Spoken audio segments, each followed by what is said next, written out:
महाराज की, तीन कम नौकर महाराजों की।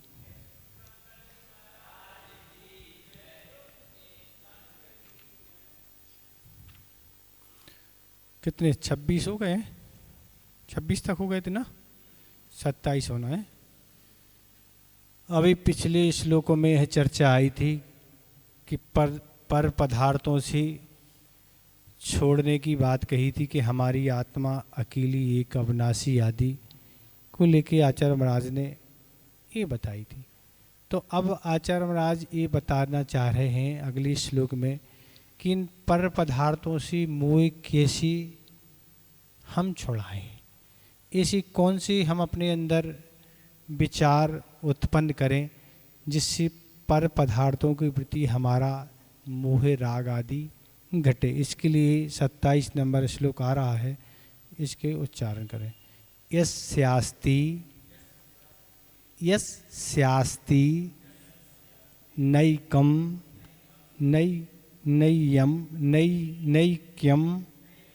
नैक्यम वपुषापि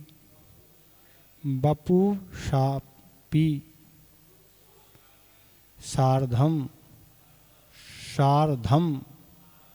क्या है आपके में? धा और दा मिला हुआ है क्या? दोनों मिला है? दा में धा मिला। सार्धम यस्यासि नैक्यम वपुषापि सार्धम।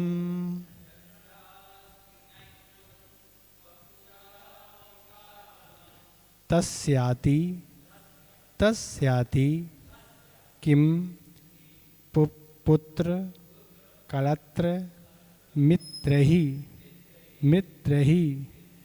तस्यास्ति किम पुत्र कलत्र मित्रहि।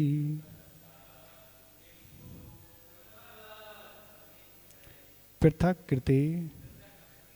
कृते चर्मणि रोम कूपाह विसर्ग और दीर्घ दोनों है, दीर्घ और विसर्ग श्री कूपाह। पृथक कृते चर्मणि रोम कूपा।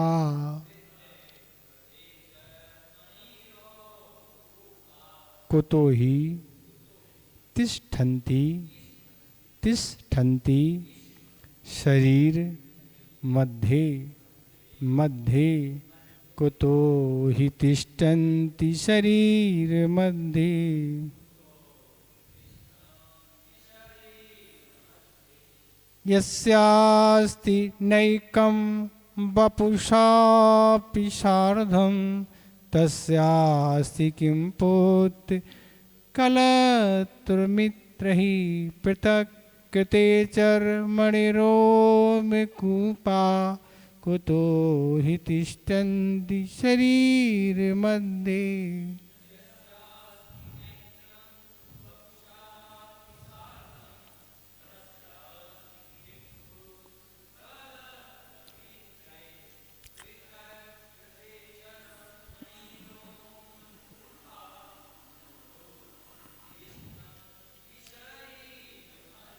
ठीक हो रहा उच्चारण? कहीं कोई दिक्कत तो नहीं हो रही? तो कह रहे यस्य वपुषा सार्धम अपि न ऐक्यम तस्य पुत्र कलत्र मित्रई सार्धम किम ऐक्यम अस्ति। कह रहे जिस आत्मा की शरीर के साथ भी एक रूपता नहीं है, उसकी पुत्र पुत्री स्त्री और मित्रों से एक रूपता कैसे हो सकती है। चर्मणि पृथक कृति शरीर मध्य रोम कूपा तिष्ठन्ति ही कुता। चर्म के पृथक कर देने पर शरीर के मध्य में रोम कूप शरीर में कैसे रह सकते हैं। इसमें आचार्य महाराज ये कह रहे हैं कि जिस आत्मा के शरीर के साथ भी एक रूपता नहीं है। क्या कह रहे हैं? जिस आत्मा का शरीर के साथ भी एक रूपता नहीं, मतलब आत्मा अलग है और शरीर अलग है, दोनों एक नहीं है। कह रहे जिस आत्मा का शरीर के साथ एक नहीं है तो फिर पुत्र है, पुत्री है, स्त्री है, मित्रों से एक रूप कैसे थे। जो शरीर आत्मा के संग 24 घंटे रहता है और वह भी एक नहीं है। जो शरीर आत्मा के साथ क्या है 24 घंटे रह रहा है, उसके बगैर इस संसार में आत्मा एक सेकंड भी नहीं रह सकती। क्या है, बस कार्बन और तेजस शरीर तो हमेशा रहते ही हैं, पर औदारिक और बैक्री शरीर उतने समय के लिए ही दूर होते हैं जब तक वह अगली गति में नहीं चला जाता है। बस यहाँ से मरण हुआ, पुनः नया शरीर तुरंत प्राप्त उसको हो जाता है। शरीर धारण वह अधिक से अधिक 3-4 समय में कर लेता है। ठीक है, तो ये कहने वाले यही है कि ये जो इस संसारी प्राणी की मान्यता बनी है कि ये पुत्र हमारे हैं, ये मित्र हमारे हैं, ये स्त्री, ये वस्तुएं हैं, तो जब आत्मा चेतन स्वरूप वाला है तब उसका तो कभी नाश होता है, वह तो अतीन्द्रिय है। और आत्मा शरीर अगर एक होता है तो आत्मा अन्य गति को जाता, तब शरीर को साथ जाइए चाहिए। भाई एक है तो जैसे ही मरण होगा तो आत्मा के शरीर भी चला जाएगा, पर आचार्य महाराज कह रहे शरीर जाता नहीं, शरीर यहीं पड़ा रहता, सिर्फ आत्मा ही जाती है। तो इसलिए कह रहे जैसे आत्मा के साथ शरीर मिला दिखते हैं, वैसे ही पुत्र आदि नहीं दिखते हैं। क्या कह रहे हैं, जैसे मिले हुए एक दिख रहे हैं, ऐसे पुत्र आदि सब मिले हुए दिखते क्या आपको? क्या आप उनको छोड़ के नहीं जा, नहीं आप शरीर को छोड़ के तो हम चले जाएं, ऐसे उनको हम अनिवार्य हमारे साथ ही वह पुत्र मित्र रहें। ये कोई हमारी अलग अलग दिखते ही है, पुत्र और सामग्री अलग दिख रही है, पर शरीर की भिन्नता नहीं दिख रही है। आत्मा और शरीर बिल्कुल लगा हुआ है, पर पुत्र और सब पदार्थों की बिल्कुल भिन्नता दिखती है। ये पुत्र अलग है, स्त्री अलग है, तत्वस्तु अलग है। तब भी ये अपने संबंधी मान रहे हैं। उनकी कुछ होने पर ये रोना धोना और चिल्लाना चालू हो जाता है महाराज। आर ध्यान और महिलाओं की तो दशा और बुरी है, भोजन ही नहीं करना, बेहोश हो जाना, मूर्छित हो जाना, ऐसी स्थितियां बनती हैं। तो अब इससे क्या है, ये मोह का प्रतीक है। तो ये अगर अभी से मान्यता इन श्लोकों कल पढ़ के नहीं बनाई जाएगी, फिर वो ये क्या होगा, असाता वेदनी कर्म का बंध, दुख शोक, कल या परसों पढ़ा होगा 6ठा अध्याय, उसमें आया होगा असाता वेदनी कर्म की आश्रय। इसलिए पढ़ना अलग है और आचरण में आना अलग है। पढ़ तो हम क्या क्या रहे हैं, पर क्या है, बस मात उतनी ही है, बाकी आगे नहीं आ रहा, आगे नहीं आ रहा, इसलिए काम बन नहीं रहा। आचार्य महाराज जी एक बार कहा था कि सही स्वाध्याय तो वही है कि जैसे ही कोई भी कर्म का उदय आता है, तत्वा सूत का सूत फौरन याद आना चाहिए उस मौके पर, तो तुम्हारी जीत संभव है, नहीं तो कुछ होने वाला नहीं है। जैसे असाता वेदनी कर्म के कुछ निमित्त बन रहे हैं, तुरंत साता वेदनी के बने तुरंत वह सूत्र याद आ जाए, देखो हम यहाँ गलती कर रहे हैं। आर ध्यान हो रहा उसका सूत्र आ जाए, रोहत ध्यान हो रहा उसका सूत्र आ जाए, हिंसादी हो रहा उसका सूत्र आ जाए, झूठ बोलने, इस तरह की परिणति अगर है तो हमारी जीत संभव है। नहीं तो कर्म बंद की प्रक्रिया तुरंत चालू हो, तो भाव मात्र से कर्म बंद चालू हो जाते, आप वचन और काय से कुछ कर पाएं या नहीं कर पाएं। वचन और काय से करेंगे फिर अलग बंद होगा, अभी मन में प्लानिंग मनी बंद हो गया, फिर आप फिर करेंगे, फिर मन साथ देगा, किसका, शरीर और वचन का, फिर बंद होगा। ये प्रक्रिया है। तो इस तरीके से मैं ये कह रहा कि ऐसा चिंतन करो, तो इस तरह से ऐसी बात समझने से मोह भाव घटेगा, अन्यथा और कोई उपाय नहीं। कर्तव्य करना अलग चीज़ है, परिवार घर में हम रहते हैं तो जो भी पत्नी है पुत्र है, कर्तव्य के नाते उनका कर्तव्य करना पड़ता, करें, पर वस्तु स्वरूप तो समझे ना कि सबका एक संयोग है और संयोग के कारण में इकट्ठे हुए, हमारा जो कर्तव्य उतना कर दिया, अब रात दिन उसी में बिल्कुल लगे हैं, उसी चिंता में डूबे हैं, आर रोज ध्यान कर रहे हैं, पागल हो रहे हैं, तो फिर दिक्कत हो जाएगी। तो इस तरह से ये आचार्य महाराज कह रहे हैं कि इसलिए जिस आत्मा के साथ शरीर का एक रूप नहीं है, तब पुत्र आदियों से क्या एकता, जब पुत्र आदि नहीं है तो पर वस्तु से क्या एकता, ऐसी पर वस्तुएं हैं, उनसे इतना हम लगे हुए आगे के श्लोक में बता देंगे। तो कह रहे हैं चरमणि पृथक कृते शरीर मध्य रोम कूपा तिष्ठन्ति ही कुता। तो कह रहे चर्म के पृथक कर देने पर शरीर के मध्य में क्या रोमकूप शरीर में कैसे दे सकते। अगर ये चमड़ी है, अब ये आप चमड़ी हटा दी तो रोम कहाँ टिकेंगे। रोम तो चमड़ी के आधार पर है।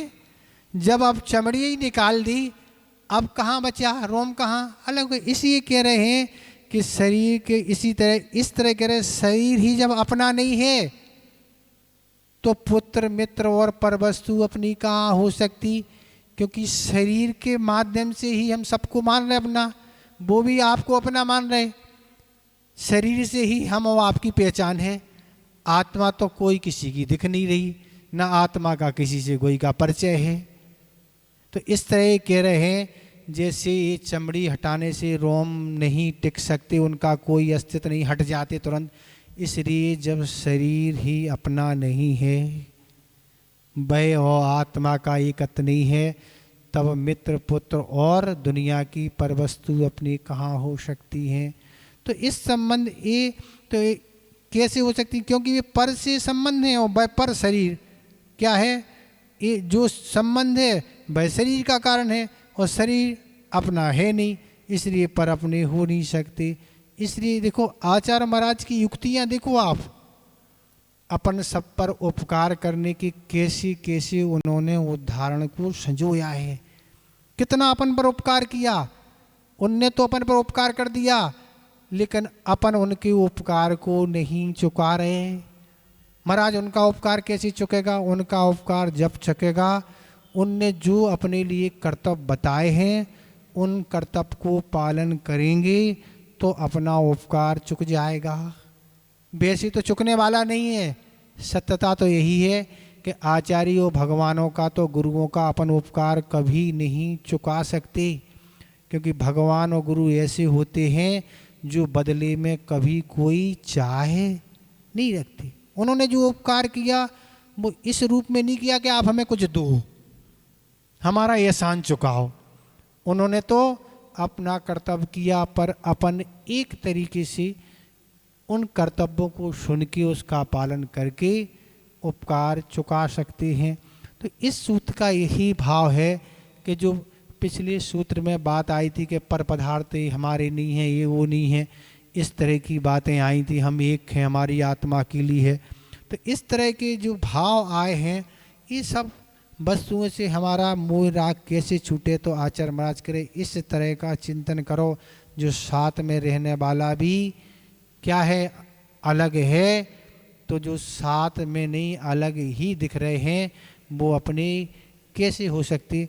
इस साधना को धीरे धीरे करना होगा, पहले तो अपने श्रद्धान में लाना होगा, फिर धीरे धीरे चिंतन करें, तब छूटने वाले हैं। है क्या अपने पास बताओ, 6 खंड के अधिपति, बड़े बड़े तीर्थंकर राजा महाराजा हैं, कितना हुआ, क्या होगा, कोई हिसाब किताब नहीं। कितना था, क्या कोई हिसाब किताब नहीं।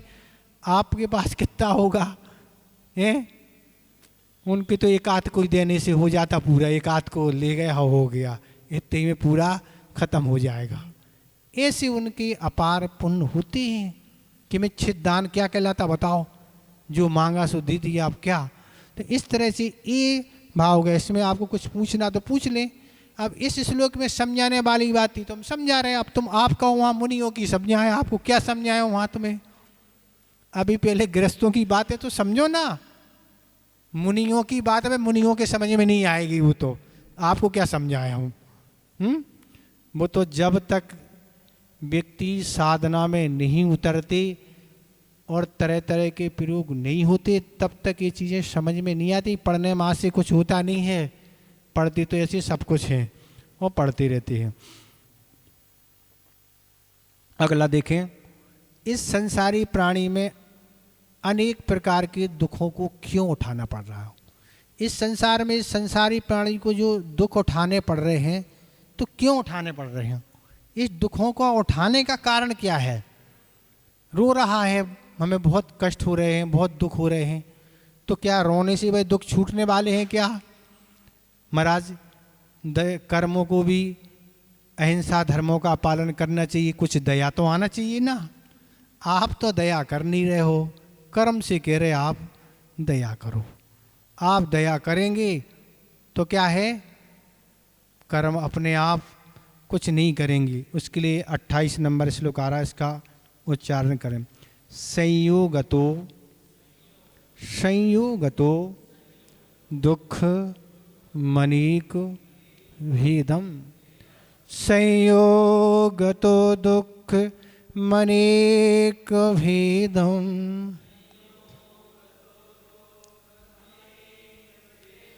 यतोष्णुते यतोष्णुते जन्म वने शरीरी। यतोष्णुते जन्म बने शरीरी।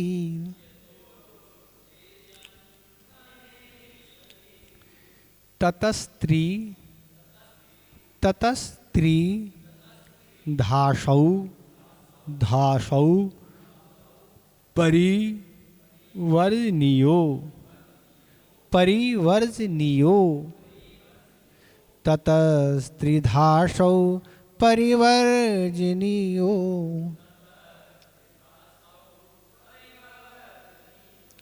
इया सुना निर्वृत्ति निर्वृत्ति मात्मनीनाम मात्मनीनाम। इया सुना निर्वृत्ति मात्मनीनाम। इया सुना निर्वृत्ति मात्मनीनाम। संयोगतो दुःखमनेक भेदम। यतोष्णुते जन्म बने शरीरी। ततस्त्रिधासौ परिवर्जनीयो।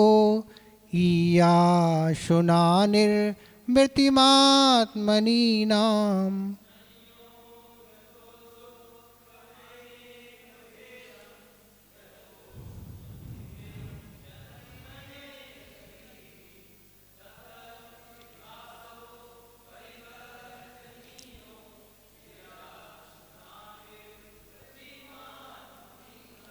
ठीक हो गया उच्चारण। कह रहे यथा शरीरी जन बने संयोग ताहा अनेक भेदम तुम भेदम दुखम अश्नुति। कह रहे यथा शरीरी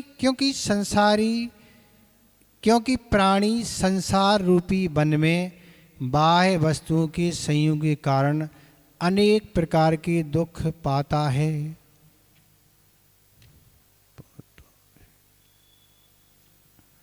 तथा आत्मनीनाम निर्वृत्तिम यासनाशौ त्रिधा परिवर्जनीय। इसलिए आत्मा की मुक्ति के जिज्ञासुओं को अपने कल्याणकारी मुक्ति के इच्छुक पुरुष को वह संयोग तीनों प्रकार से छोड़ देना चाहिए। क्या कह रहे हैं? क्योंकि संसारी प्राणी संसार रूपी वन में जो संसारी प्राणी जो प्राणों से जीता है उसको प्राणी कहते हैं। 10 प्रकार के प्राण होते हैं।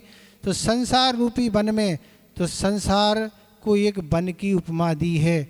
जिस तरह एक वन होता है ऐसे ही संसार में चारों गतियों में 84 लाख योनियाँ हैं। इनमें एक संसारी प्राणी का भ्रमण चलता रहता है, इस पर्याय से उस पर्याय में और इस पर्याय से उस। ये तरह से कह रहे हैं 84 लाख योनि में बहुत बड़ा है संसार, बहुत बड़ा है। अपन को तो यही क्या करें, भारत और विदेश की अपन बात कर रहे हैं, पर ऐसी तो कितनी 6 खंड हैं और फिर उसके अलावा भरत खंड के अलावा और भी हैं, भरत ऐरावत आदि क्षेत्र हैं, ऐसी और द्वीप समुद्र हैं। क्या क्या है? तो ऐसे 3 से 43 राज्यों में यह 3 लोक है। तो ये कह रहे हैं ऐसे जीव कहाँ जन्म नहीं लिया, सब जगह जन्म लिया। सिद्धालय भी जन्म लेके आ गए महाराज, गए पर रिटर्न होके आ गए, सब जगह होके आ गए। ऐसा कोई स्थान तीन लोक में नहीं जहाँ हमने जन्म और मरण नहीं किया, फिर भी अभी तक वह संतति जन्म मरण की समाप्त नहीं हुई। क्यों नहीं हुई? तो कह रहे हैं ये बाह्य वस्तुओं, क्या कह रहे हैं संसारी प्राणी बाह्य वस्तुओं के संयोग के कारण अनेक दुख पाता है। बाह्य वस्तुओं का जो संयोग है, क्या है बाह्य वस्तु? तो अपनी आत्मा के लिए सब बाह्य है, घर है, गाड़ी है, पिता है, माता है, पत्नी, मित्र, पड़ोसी, रिश्तेदार, ये सब कुछ हैं। ये क्या है? ये पर हैं। तो इनमें राग होने से पाप का बंध होता है और इनमें हर्षित होता है, यह मोह है, और मोह संसार का कारण है। तो इसलिए रात दिन इनके ही व्यवस्था में लगे हैं महाराज। क्या लगे हैं? जो संयोगी बने हैं उनकी व्यवस्था में लगे हैं, अपनी व्यवस्था नहीं कर रहे हैं। बीमार हो जाते, उनको भोजन की व्यवस्था, उनको पढ़ाई की व्यवस्था, उनको कपड़ों की व्यवस्था, उनको रहने की व्यवस्था, आने जाने की व्यवस्था, क्या है? सारे ये संयोग के कारण करना पड़ रहा है। फिर क्या करें महाराज? छोड़ दें क्या संयोग? तो अपनी भूमिका के अनुसार करना है, पर अपनी भूमिका करते हुए ये भी याद रखना है कि इस संसार में भी हम इसलिए मनुष्य पर्याय में आए हैं कि अपने आगामी भविष्य के बारे में भी सोचना है। इतने ही मात्र दायित्व महस्पर्शाय का नहीं कि बस इतनी कर लो, तेले की बैल की तरह सुबह लग गया, शाम तक बस चलाता है कोलू, फिर बंद, फिर चालू, फिर हो गया सुबह। आँखों में पट्टी लगा देते हैं। क्यों? इसलिए क्यों लगा देते हैं? क्यों लगा देते हैं? चलता रहेगा। अच्छा, और एक तो तेली ने क्या लगा दी? घंटी भी लगा दी। कहाँ लगा दी? एक घंटी लटका दी। तो एक वकील ने पूछा कि ये घंटी क्यों लटका दी? बोले घंटी इसलिए लटका दी ताकि हमें आवाज़ आती रहे कि ये काम कर रहा। तो उस वकील ने पूछा कि अगर वह खड़ा खड़ा ही बजाता रहे तो क्या करोगे तुम फिर? वकील साहब जी, आपका दिमाग है, ये बैल का नहीं है, बैल में इतना दिमाग नहीं है, आपका है, ये तो वकील हैं आप, इसलिए आप तर्क दे रहे हैं, पर ऐसा हो नहीं सकता। तो इस तरह इस बैल की तरह ही इस संसारी प्राणी का सुबह से शाम निकल जाती है और शाम से सुबह निकल जाती है। पर आचार्य महाराज ये कहा था कि दुनिया में अनेकों आश्चर्य हैं, पर एक सबसे बड़ा जो आश्चर्य है वह यही है कि व्यक्ति सब कुछ करते हुए अपने कल्याण के बारे में नहीं सोचता। सब कर रहा, सब काम उसके विधिवत चल रहे हैं, हर काम कर रहा, पर हमारा कल्याण कैसे होगा इस बारे में किसी को कोई चिंता नहीं। ये आचार्य महाराज ने कहा था, ये सबसे बड़ा आश्चर्य है। बाकी आश्चर्य तो सब ठीक है, पर ये सबसे बड़ा आश्चर्य लगता है कि रात दिन बस लगा है किसमें? क्या है? उनके जो बड़े बन गए हैं, बड़े बन गए, बहुत पैसे वाले हैं महाराज, उनकी बहुत इज्जत है, लोग कैसे खड़े हो जाते इज्जत सम्मान में उनकी। तो ये सारी स्थिति है। वो आदमी को जब दिखता है तो लगता है यार हमें भी, उसको भी ऐसी भूख जागृत होती है, अपन तो कुछ है ही नहीं ना, देखो लोग कैसे उसके आगे पीछे घूम रहे हैं। तो ये सब ख्वाहिशें बंद करो। और क्या कह रहे हैं?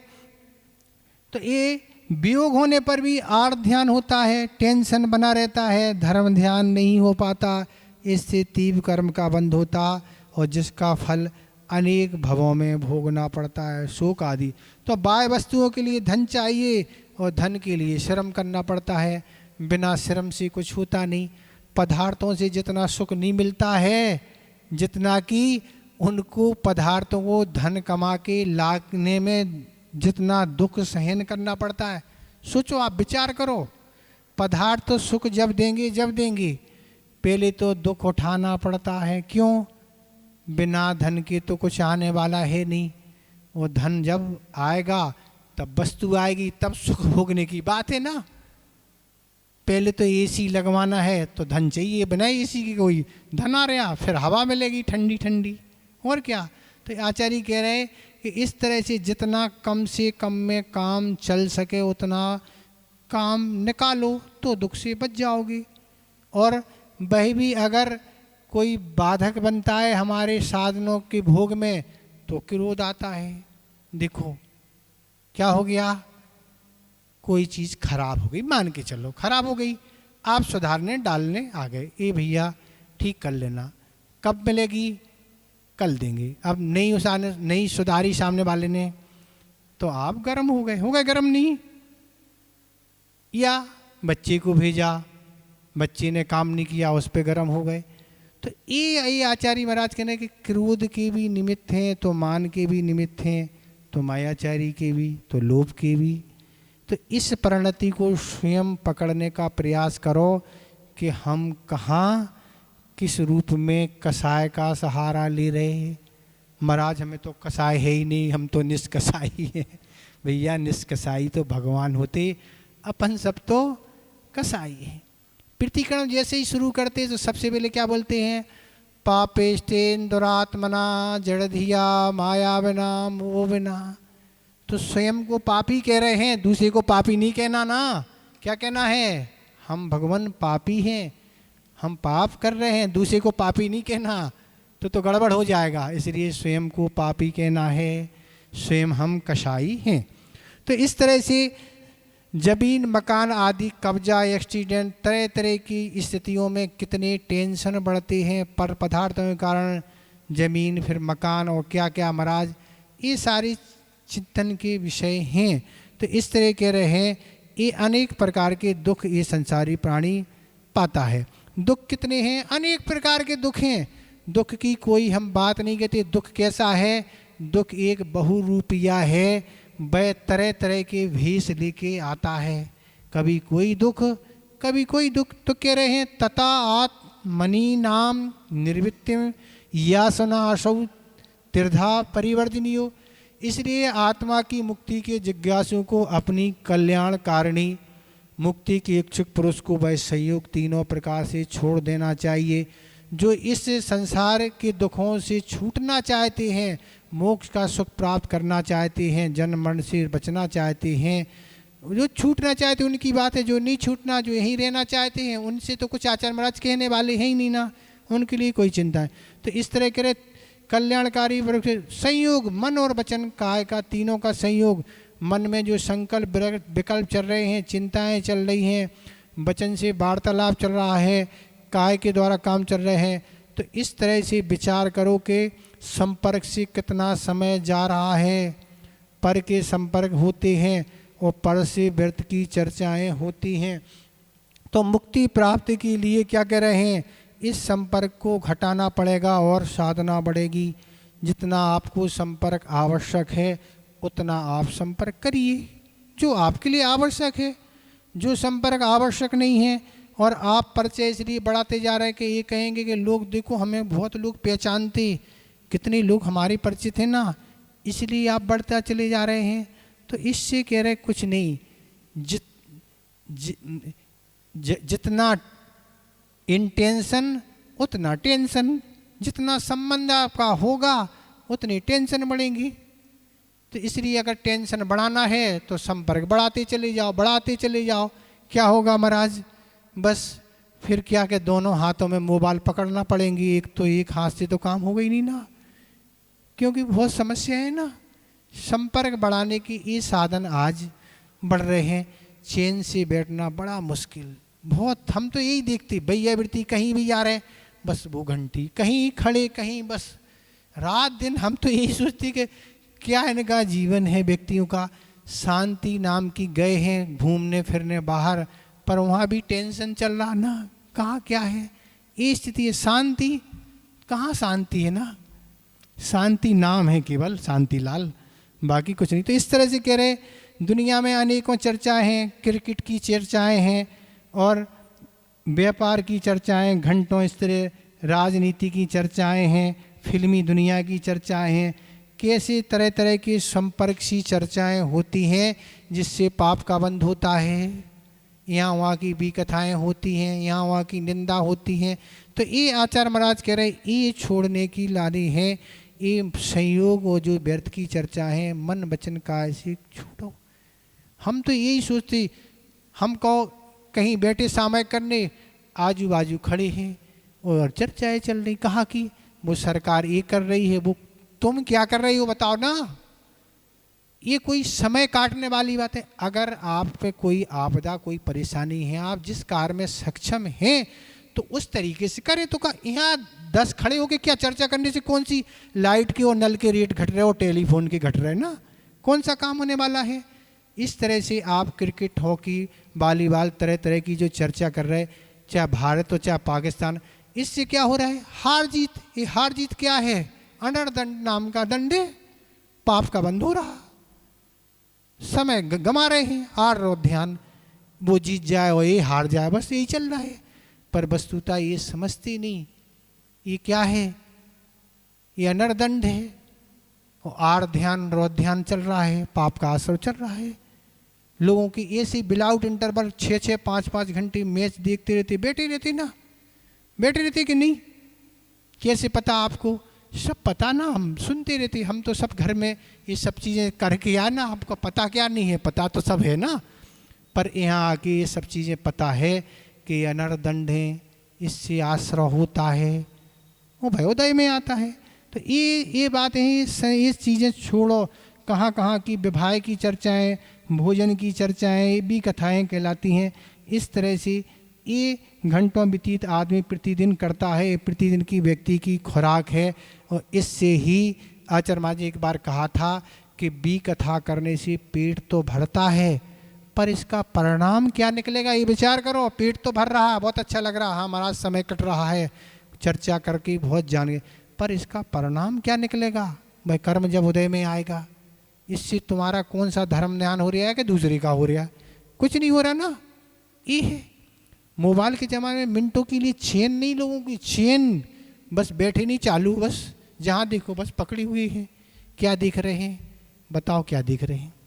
तो एक हम दृष्टांत छोटा सा सुना दें आपको, वैसे हमने क्लास में सुनाया था पर आपको भी सुना दें कि एक व्यक्ति ट्रेन में यात्रा कर रहा था, बहुत देर हो गई, कोई बोलने के लिए तैयार नहीं, सब अपने अपने कामों में लगे हैं। तब अब बोलना तो है भैया, कब तक मौन रहें, अभी तो यात्रा काफ़ी ट्रेन में बाकी है। पूछा भाई आपकी घड़ी में टाइम कितना हो गया। वो कहता हम नहीं बताएंगे टाइम कितना होगा। क्यों नहीं बताएंगे, आपको क्या आपत्ति है आपत्ति है ना। अभी आप कह रहे टाइम क्या होगा, फिर आप यही कहोगे आपका नाम क्या है, फिर आप कहाँ से आए हैं, फिर आप कहाँ जा रहे हैं, किस नगर में आप रहते हैं, आपका मोबाइल नंबर क्या है, और आप धीरे से अपना कार्ड थमा देंगे, भैया ये हमारा कार्ड है, आप हमारे घर पधारें। जब हम आ जाएंगे तो फिर आप आ जाएंगी, और जब भी कोई भी कार्यक्रम फंक्शन होंगे, आना जाने का व्यवहार बन जाएगा, तो परिचय बढ़ जाएगा। इसलिए क्षमा करें, हम आपको टाइम नहीं बना, हमें संपर्क नहीं बढ़ाना भैया, हमें पता है आप टाइम किस लिए पूछ रहे हैं ना, आपको परिचय बढ़ाना है, वो परिचय हमें बढ़ाना नहीं है। तो ऐसे परिचय लोग बढ़ाते हैं, पर जिन्हें नहीं बढ़ाना वो इस तरह की सावधानी रखते हैं। इस तरह आपका ये भी श्लोक हो गया। अगला देखें। ठीक है, इसमें कुछ पूछना तो नहीं।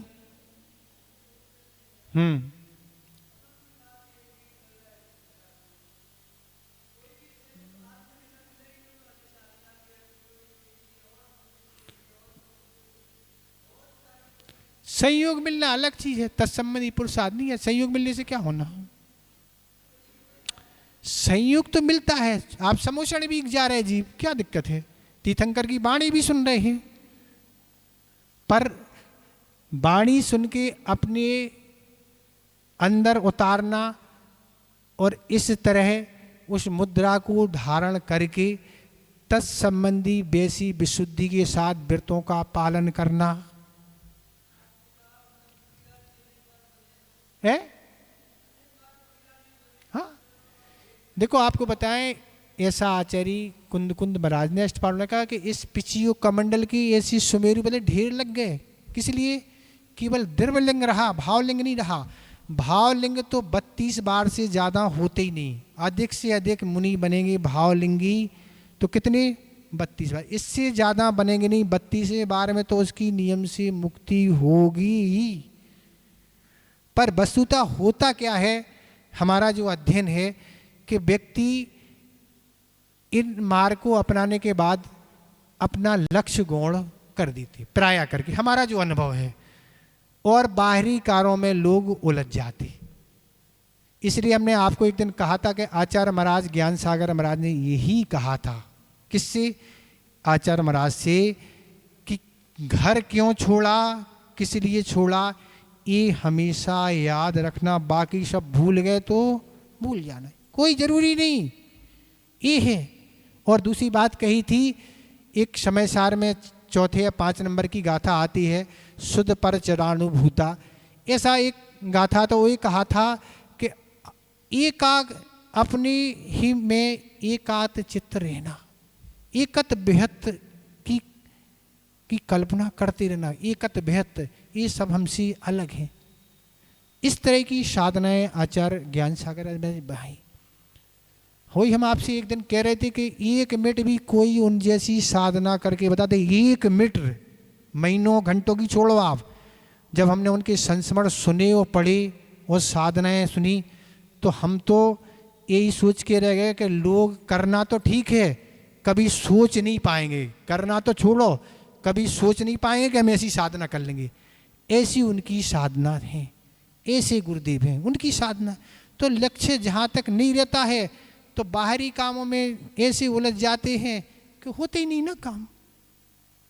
काम इतना है इस पद के अनुसार तो कि अपनी विशुद्धि निरंतर बढ़ती चली जाए, अपने व्रत पालन होते चले जाएं और अपन निरंतर अपने लक्ष्य की ओर बढ़ते चले जाएं। कर्म अपनी जगह है पर पुरुषार्थ अपनी जगह है, पुरुषार्थ करते चले जाओ। कर्म कभी ना कभी तो ढीले होंगे, करते चले जाओ, करते चले जाओ, पुरुषार्थ, उपलब्धि होगी ना, क्यों नहीं होगी उपलब्धि, तो काम बनेगा। पर वस्तुतः लगता कैसा है कि अब बस सब कुछ हो गया है। तो आचार्य कहते इससे सब कुछ होता नहीं, अपने आवश्यकों में निर्विकल्पता आना चाहिए, आवश्यक बड़ी रुचि के साथ अच्छे से होना चाहिए, लगना चाहिए कि हम मुनि हैं। और बाकी अपनी साधना करते हुए सबका धर्म ध्यान हो रहा तो अच्छी बात है, धर्म ध्यान होना चाहिए, प्रभावना होना, ये सब चीज़ें होनी चाहिए तो अनिवार्य है, प्रभावना सब होना चाहिए। पर सबसे पहले अपनी सुरक्षा, अपने व्रतों का पालन, पर वे अगर गौण हो रहे हैं और सब में उलझ गए हैं, बस खत्म हो जाता ना। इनका नाम नहीं, आचार्य ने भी प्रभावना की है और आचार्य ने सब चीज़ें बताई हैं, अपनी मर्यादा में सीमा में रहते हुए हमें क्या करना चाहिए, ये सब है तो होता। इसलिए बस बन गए हैं, बन गए क्या, कब पहले गुणस्थान में आए, कोई भरोसा है क्या, बन गए हैं, छाट कोई गुणस्थान का भरोसा है क्या, आज छायक समय दर्शन है नहीं तो कभी भी नीचे आ जाओ तो क्या असंख्यात गुणी निद्रा होगी क्या, खत्म। और किसी भी आयु का बंद हो गया फिर क्या करोगे आप, बस गए, अब क्या खत्म हो गया, ये है ना। तो ये सब चीज़ें आगम में जिन गाथाओं को पढ़ेंगे, आचार्य महाराज ने एक बार बहुत अच्छी बात कही थी, कौनी वहाँ की बात है, बोरीबंद, 2006 में हम लोग का दीक्षा दिवस था। उस समय आचार्य महाराज प्रवचन चार चूल का पढ़ा, प्रवचन सार की 4 चूल का पढ़ा रहे थे। उस समय हम लोग दीक्षा के बाद, दीक्षा जिस दिन थी उस दिन सुबह सुबह हम लोग गए। उनने बहुत अच्छी बात कही कि कम से कम 1 घंटे तो अध्यात्म का स्वाध्याय होना ही चाहिए, कम से कम 1 घंटे, बाकी करो ठीक नहीं, क्योंकि बिना इसके कुछ होने वाला नहीं है। अपने में रहने की जिसने साधना की है वही पार हो सकता है, जिसने नहीं की वो पार नहीं हो सकता है। क्योंकि दुनिया के काम तो इतने हैं कि तुम एक पूर्व कोटि तक भी करते रहे हो, उनकी कभी कोई अंत होने वाला नहीं है।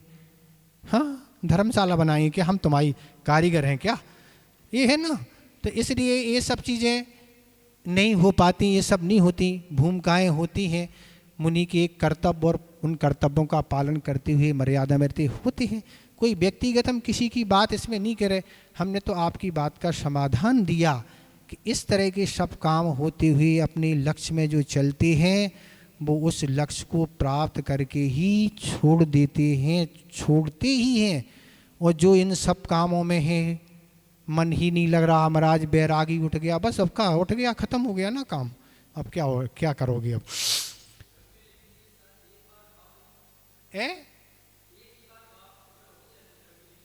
एक बार में नहीं हो सकता, जरूरी नहीं हो जाए एक बार में ना। द्रव्यलिंग के साथ भावलिंग मिल गया पर चौथा काल नहीं है, तो क्या करोगे? छपक श्रेणी चढ़ ही नहीं पाएंगे ना, तदयोग विशुद्धि भी नहीं बन पाएगी ना। बाईपास तो नहीं होता ना, बाईपास यहाँ कोई है ही नहीं ना। विदेश क्षेत्र तो होंगे तो वहाँ से हो सकता है, वहाँ जन्म लेना पड़ेगा, वहाँ होंगे तो हो सकता है। तो वहाँ अभी तो यहाँ अपन भरत एरावत की बात कर रहे हैं ना, यहाँ लेना पड़ेगा, वहाँ से हो सकता है। अब इतना वहाँ की योग पुण्य चाहिए ना, तो हो सकता है ना। अनेक जगह हैं विदेश क्षेत्र के अलावा और जगह हैं, वहाँ से भी मुक्ति हो सकती है। पर क्या है, पर तत्संबंधी पुण्य तो हो ना। आचार्य गुणभद्र महाराज ने एक श्लोक दिया है कि निकट संसार का किसका आ गया, संसार का किनारा किसका आ गया है। तो उसके लिए उन्होंने एक श्लोक दिया है कि जिससे विषयों की प्रवृत्ति छूट रही है से लग रहा है, परिग्रह के प्रति, ये इन चीज़ों के कुछ प्रमाण उन्होंने दिए हैं। तो समझ लो उसका संसार का किनारा आ चुका है। पर इन सब पे वह जुटा हुआ है, तो कोई किनारे की बात नहीं, अभी तो संसार में ही तैरते रहो। ये है, ये कोई व्यक्तिगत नहीं, हमारा तो ये स्वयं का अध्ययन है कि अपना आचार मार्ग का लगना चाहिए कि हम मुनि हैं, छठा सातवां गुस्तान होना चाहिए। करणानेक से हम नहीं जान सकते, पर चरणानेक से तो कम से कम लगे ना। ये क्या है ना, गृहस्थ अपनी भूमिका में काम करे, हम अपनी भूमिका में काम करें, प्रभावना भी होगी, सब काम अच्छा होगा। हम गृहस्थ का काम करने लग जाए तो क्या क्या होगा, का प्रभावना कहलाई क्या जी। अगला देखें 29 नंबर, सर्वम निराकृत विकल्प जालम। सर्वम निराकृत विकल्प जालम, संसार कांतार निपात हेतुम। संसार कांतार निपात हेतुम।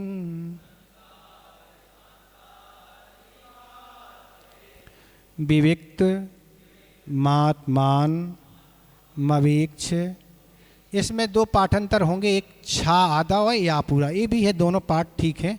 मवेक्ष माणो विवेक्त मात्मान मवेक्ष माणो।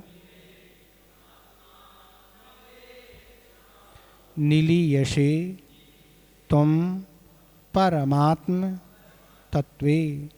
निलीयसे तुम परमात्म तत्वे। सर्वं निराकृत विकल्प जालम। संसार कांतार निपाते तुम। विवेक्तमात्मान मवेक्षमाणो। निलीयसे तुम परमात्म तत्वे।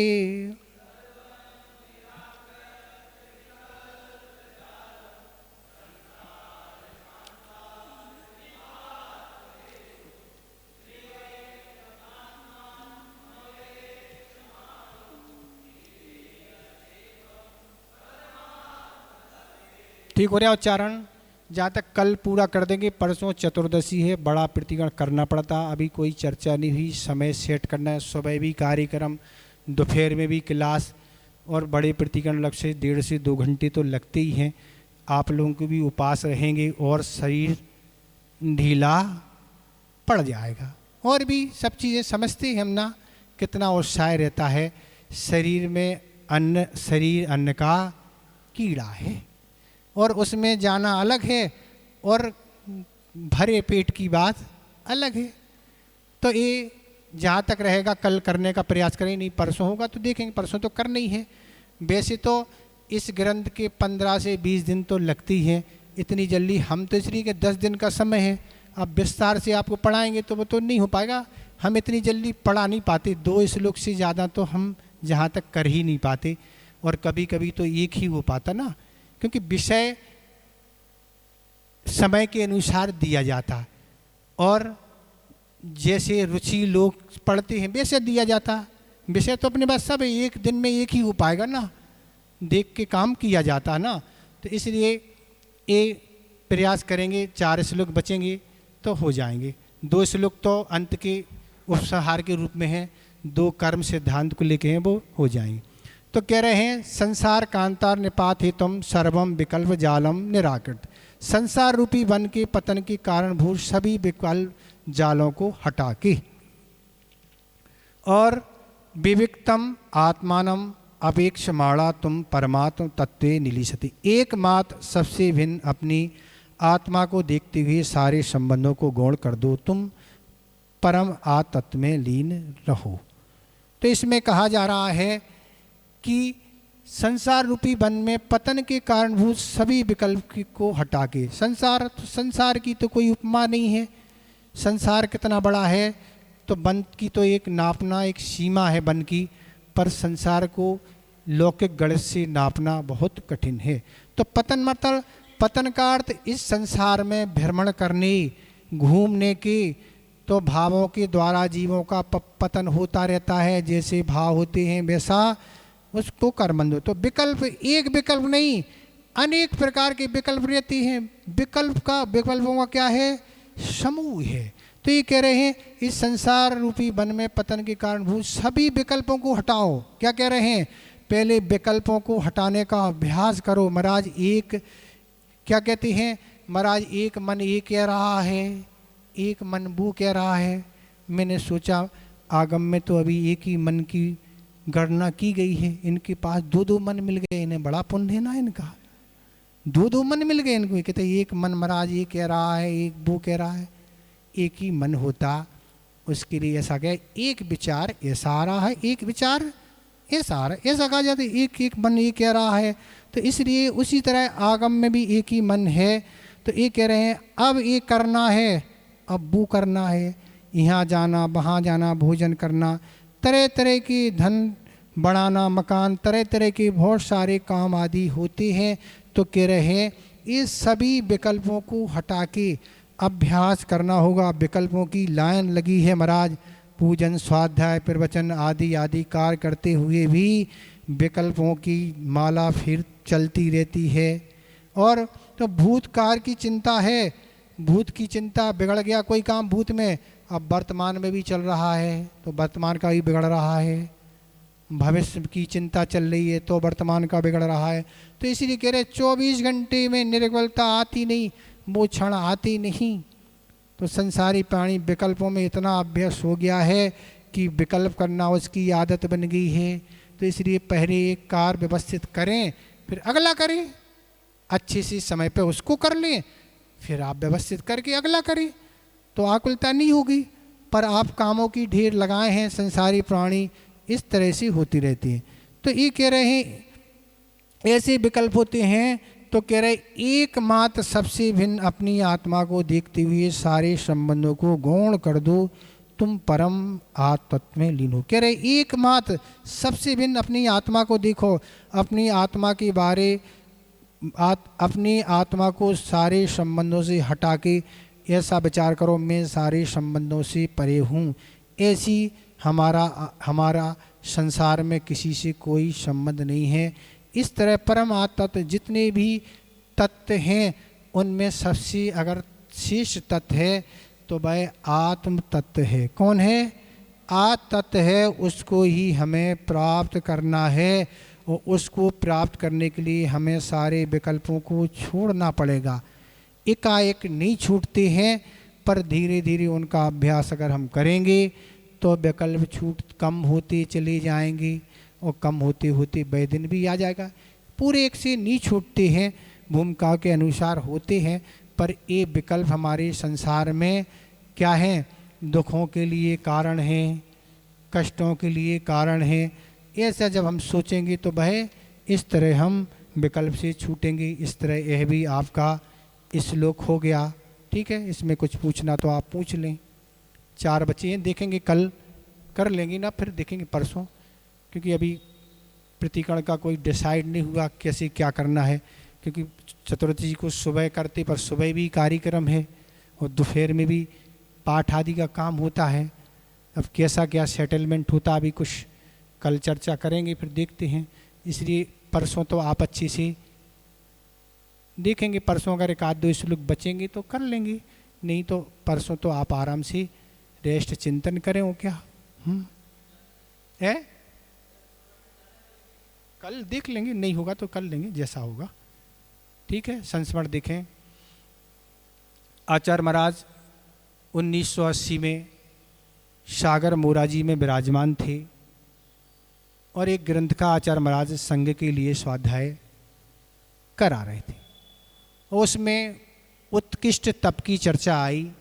आचार्य महाराज कहने लगे कि आगम में अनेक मुनियों के ऐसे तपों का वर्णन बनता है कि पहाड़ पर गर्मियों के दिन में, सर्दियों के दिनों में नहीं, गर्मियों के दिन में पहाड़ पर खड़े हो जाते थे और सूर्य जैसा घूमता था वैसे वह घूमते चले जाते थे। ऐसा वह गर्मियों के दिनों में ऐसी तपों को वह तपते थे। तो इस तरह आचार्य महाराज ने कहा। तब एक मुनिराज और एक क्षुल्लक जी का विचार बना कि अपन भी ऐसा करके देखते हैं दोपहर को सामयिक। तो क्षुल्लक जी और मुनिराज ने विचार बनाया और सोचा कि आचार्य महाराज से पूछेंगे तो मना स्वीकृति मिलने वाली है ही नहीं, इसलिए अपन तो चालू कर दो। और मुनिराज और क्षुल्लक जी ने दोनों दोपहर की सामयिक वहीं एक छत पर करना प्रारंभ कर दी। और ऐसा सोचा कि आचार्य महाराज ईरा व्यक्ति जैसी होती है तो आचार्य महाराज तो लघु शंका जाते हैं और लघु शंका के बाद आचार्य महाराज सामयिक में बैठ जाते। उनका समय तो बिल्कुल फिक्स ही है, वो कभी किसी काम में कभी 1-2 मिनट कभी लेट हो तो नहीं, बैठ जाते, पता ही है। और आचार्य महाराज जैसी समय होता बैठ जाते तो अपन भी, तो उनने सुना कि आचार्य महाराज जैसी बैठेंगे तो अपन भी बस बैठ जाएंगे। अब वो दोनों खड़े होकर आवर्त छत पर कर रहे थे और जैसे ही खड़े थे और आचार्य महाराज लघु शंका को गए। चूँकि उस दिन कोई विद्वान आ गए और आचार्य महाराज उनसे चर्चा करने लगे तो 5-10 मिनट लेट हो गए, अभी पता ही नहीं था। और वो आवर्त को दोनों छत पर जैसे खड़े हुए आचार्य महाराज यहाँ से लघु शंका को जा रहे थे और देखा कोई खड़ा है। क्यों इतनी आवाज़ आई, क्यों क्या हो रहा है? अब आचार्य महाराज की आवाज़, फिर तो आदमी वैसे ही घबरा जाता है। कुछ नहीं हो रहा, नहीं कुछ तो हो रहा ना, ये आवर्त क्यों हो रही है? आवर्त महाराज आचार्य महाराज सामयिक कर रहे हैं। अच्छा सामयिक कर रहे हैं, कितने दिन हो गए तुमको सामयिक करते हुए? 8 दिन से कर रहे, 8 दिन से कर रहे। अच्छा, क्या मेरी भावना नहीं होती है धूप में सामयिक करने की? क्या अब आचार्य महाराज के आगे तो बोलना तो एक शब्द होते ही नहीं, वहां बोलने की कोई बात ही नहीं। हमारी नहीं होती क्या? अभी बीमार पड़ जाओगे तो कौन संभालेगा? अच्छे से पहले कमरे में बैठ के करना सीख लो, फिर धूप में करना। अब क्या दोनों ने पिची कमंडल उठाए और चले गए। वो क्या करती?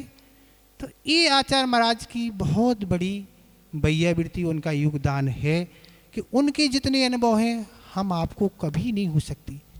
उनसे हर काम पूछने में लाभ ही होता है, उनको जितने अनुभव हैं अपन को नहीं हो सकती।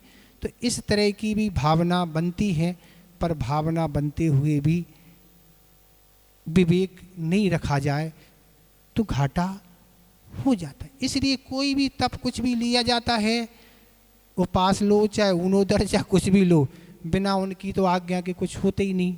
उनकी आज्ञा लेना पड़ती है, नहीं लेते आज्ञा तो ऐसा तो किसी की हिम्मत ही नहीं है कि उनकी आज्ञा ना ले। तो ये ऐसा इस संस्मरण याद आ रहा था, कल परसों हमने थोड़ा सुना दें आपको। तो ऐसे आचार्य महाराज हैं, बोधि समाधि प्रणाम शुद्धि स्वात्मोपलब्धि शिव शौक सिद्धि चिंतामणिम चिंतित वस्तु दाने तुम बंद मानस ममास्तु देवी।